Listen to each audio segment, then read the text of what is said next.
O apóstolo Paulo escreveu algo muito interessante quando escreveu a sua segunda carta aos Coríntios. Ele disse: pois conheceis a graça de nosso Senhor Jesus Cristo, que, sendo rico, se fez pobre por amor de vós, para que pela sua pobreza vos tornasseis ricos. 2 Coríntios capítulo 8, versículo 9.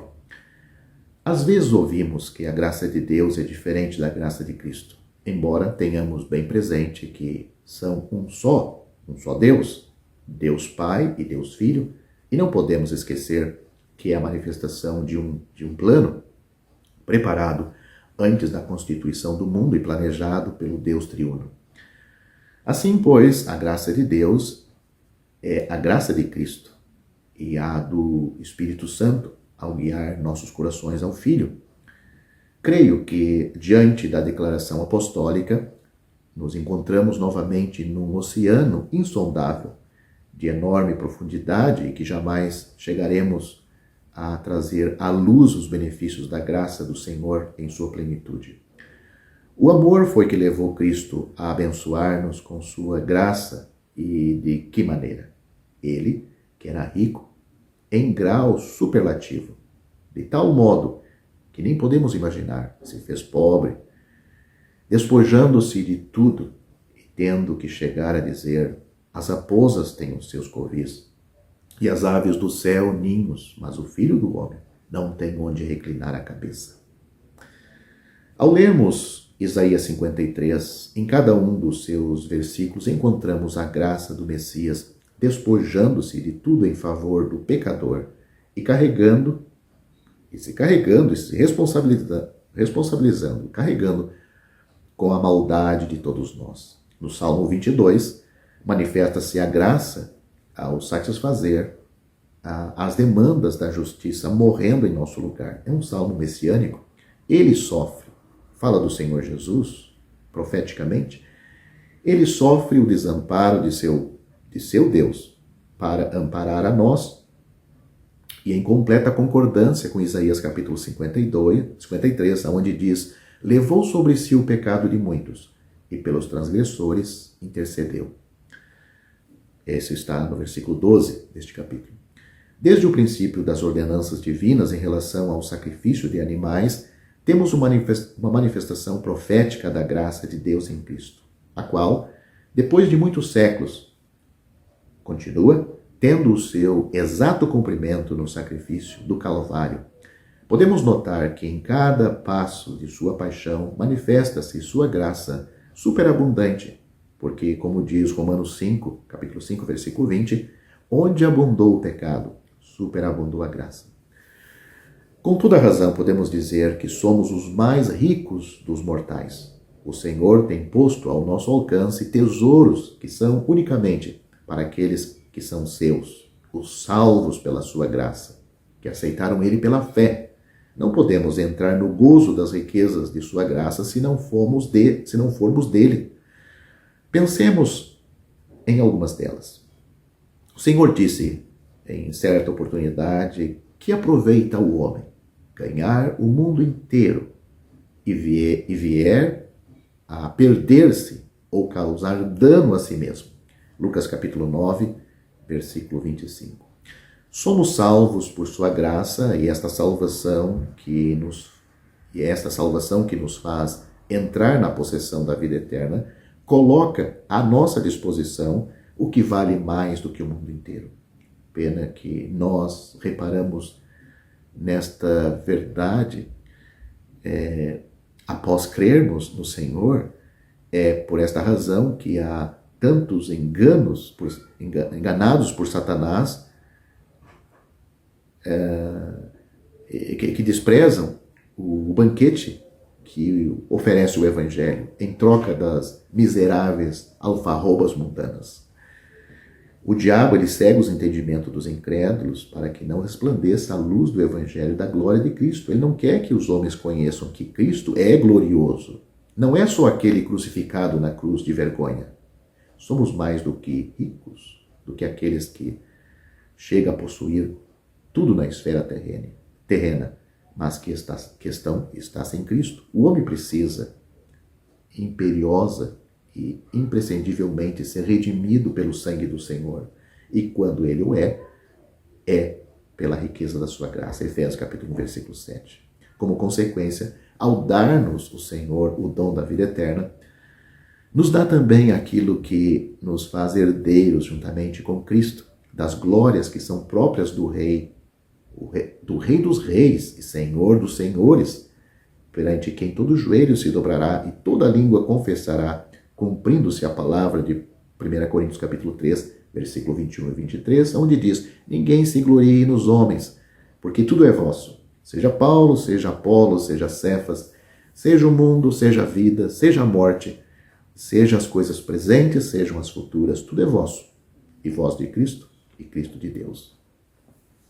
Outra riqueza da graça do Senhor é a paz que governa nossos corações. Isto é uma dádiva do Senhor. Ele disse aos seus: deixo-vos a minha paz vos dou. João capítulo 14, versículo 27. Esta bênção é possível porque ao morrer, Cristo sim, ele nos dá esta paz e vem por meio disto, mas o Espírito Santo é que produz esta paz ao morar em nossos corações. Ele, que é o príncipe da paz, infunde paz a nossas almas. Há outro motivo fundamental que nos proporciona a paz: a tranquilidade de nossa consciência. Não goza de paz a pessoa que possui uma consciência acusadora. O réu que foge da justiça vive em completa confusão, temendo que o alcance o braço da lei e o faça pagar por seus feitos. Mas se ele é beneficiado por um indulto, já não tem o que temer e vive tranquilo. Já disse tranquilo, pois a paz está estreitamente relacionado com o Senhor Jesus, e embora viva tranquilo, não experimentará o que é verdadeira paz até que receba Cristo. Nós temos paz porque nossa consciência foi purificada. E por que foi purificada? Porque os nossos pecados que nos acusavam foram perdoados. Deus, em sua graça, perdoou todas as nossas transgressões daquele que recebe a Cristo. E as promessas da Santa Escritura chegam a nós como um cântico de paz. Disse o salmista: quanto está distante o Ocidente, o Oriente do Ocidente, assim afasta de nós as nossas transgressões. Salmos, capítulo 103, versículo 12. Romanos diz: agora, pois, já nenhuma condenação há para os que estão em Cristo Jesus. Romanos, capítulo 8, versículo 1. Colossenses diz: havendo feito a paz pelo sangue da sua cruz, por meio dele, reconciliasse consigo todas as coisas, quer sobre a terra, quer nos céus. Colossenses capítulo 1, versículo 20. Também somos ricos em algo que todo ser humano necessita e bem poucas vezes encontra. Refiro-me à consolação. Nada traz tanta consolação à alma atribulada como a palavra do Senhor. Ela nos mostra a gloriosa pessoa de nosso Salvador através de suas páginas. O Senhor, que sofreu como mais ninguém, e que como mais ninguém sofreu o desamparo, nos proporciona a riqueza do consolo que nos vem do mesmo céu para as nossas almas. O Espírito Santo, cujo nome é o Consolador. Podemos apreciar a graça do Senhor para nós ao dizermos que ele teria que ir, senão o Consolador não viria. Sabia que necessitávamos urgentemente do consolo do céu, e para que o tivéssemos, foi ao Pai, para que se cumprisse sua promessa. Após a sua morte e ressurreição, ele voltou para o Pai, como disse: subo para meu Deus e vosso Deus, meu Pai e vosso Pai. Em Pentecostes, temos a descida do Espírito Santo como pessoa, infundindo poder, valor e fé, de tal maneira que já conhecemos o resultado. Quando os apóstolos sentiam prazer nas tribulações, assim como o primeiro mártir do cristianismo, Estevão, deixava um testemunho exemplar. E entrevemos a possessão de algo que era de maior valor, mais que qualquer experiência, era a conformidade prazerosa do Senhor para ele. Aquele precioso ancião na cadeia de Roma pôde escrever páginas que animariam e consolariam os crentes de todos os tempos, e ele nos dá o segredo de seu consolo quando, escrevendo aos Filipenses, ele diz: perto está o Senhor. Estou falando de Paulo, em Filipenses capítulo 4, versículo 5. Quão preciosa era para ele a companhia do seu Senhor, quando estava vislumbrando o seu fim, pôde olhar para o cadafalso sem perturbação e disse: o tempo da minha partida é chegada. 2 Timóteo capítulo 4, versículo 6. Estou neste tabernáculo, despertando-vos com estas lembranças, certo de que estou prestes a deixar o meu tabernáculo, como efetivamente nosso Senhor Jesus Cristo me revelou. Isso disse Pedro na segunda epístola, capítulo 1, versículos 14 e 15. É uma maravilha que, embora o Senhor tenha chamado os seus discípulos de pequeno rebanho, nós fazemos parte de uma família mais numerosa do que poderíamos imaginar. A declaração do Senhor nos une nele e, seguindo o seu mandato, nos deleitamos no cumprimento de sua declaração. Vós, porém, não sereis chamados mestres, porque um só é vosso mestre, e vós todos sois irmãos. Mateus capítulo 23, versículo 8. Aquele que se faz pobre sendo rico, aquele que se fez pobre, aliás, sendo rico, nos enriqueceu com os laços benditos da fé e pela participação de um mesmo Espírito, e agora somos filhos de Deus. A todos quantos o receberam o Senhor Jesus, deu-lhes o poder de serem feitos filhos de Deus, a saber, aos que creem no seu nome. João capítulo 1, versículo 12. Que bênção preciosa é para o Filho de Deus, que passa pela prova de perder seus queridos, saber que, embora chegando a ficar só, para onde quer que vá, tenha o gozo de uma comunhão fraternal. Isto nos leva à reflexão profunda que merece a declaração apostólica. Nós sabemos que já passamos da morte para a vida, porque amamos os irmãos. 1 João capítulo 3, versículo 14. É saudável ler detidamente esta carta, porque ela nos ensina que devemos amar aqueles que são verdadeiramente nossos irmãos. Não aos que dizem ser irmãos, mas aos que realmente o são. Também nesta carta encontramos palavras duras para os enganadores deixadas pelo Espírito Santo. Assim sendo, o fazer parte da família de Deus deve manifestar que realmente sou irmão de meus irmãos. Isto fica em evidência não por frases mais ou menos amáveis que se possa pronunciar, mas pela maneira de tratar e agir para com aqueles que são de Cristo. Na parábola dos dois devedores, o Senhor nos deixa um dilema. Por causa do pedido de Pedro, de quantas vezes devo eu perdoar a meu irmão? Até 7 vezes? Surge a dúvida. E a consideração da resposta terá um valor incalculável, sendo cada um de nós, recordo que o salmista disse: se não fosse pela misericórdia do Senhor, seríamos consumidos. O que seria de mim se Deus não tivesse manifestado sua graça para comigo?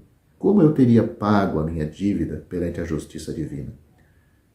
Ao reconhecer minha triste condição e ver minhas faltas, então compreendo a lição dos dois devedores. Enquanto o diabo nos engana e creiamos que somos melhores do que os outros, seremos incapazes de demonstrar o espírito perdoador que o Senhor requer de cada um dos seus filhos. Esta é uma característica que existe em cada crente, e principalmente o crente que vive em comunhão com o Senhor.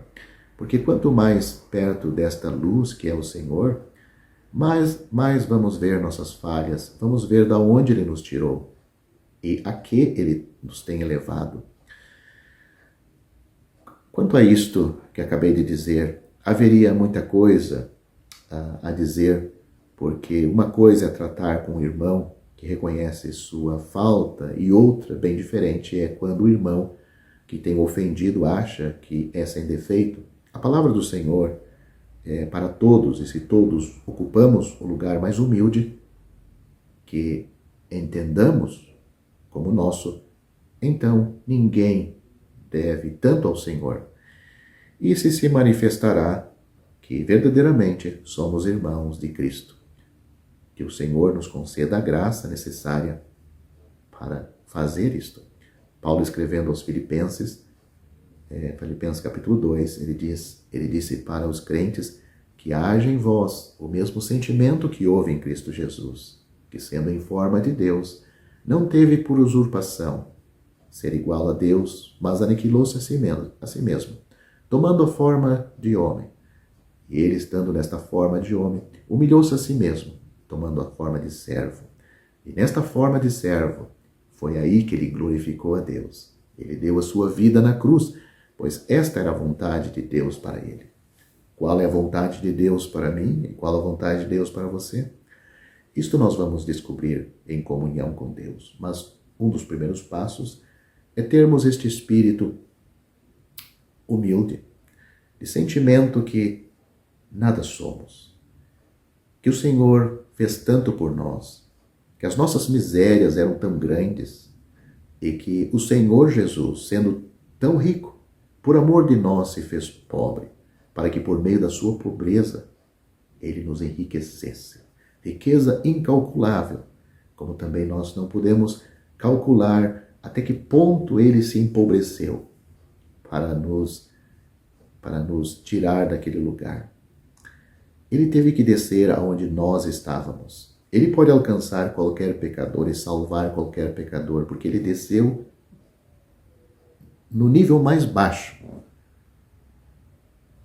Morreu por nós e pode salvar e atender qualquer pecador. Talvez você é um deles, que se acha excluído da graça de Deus, mas reconhece que precisa da mão de Deus.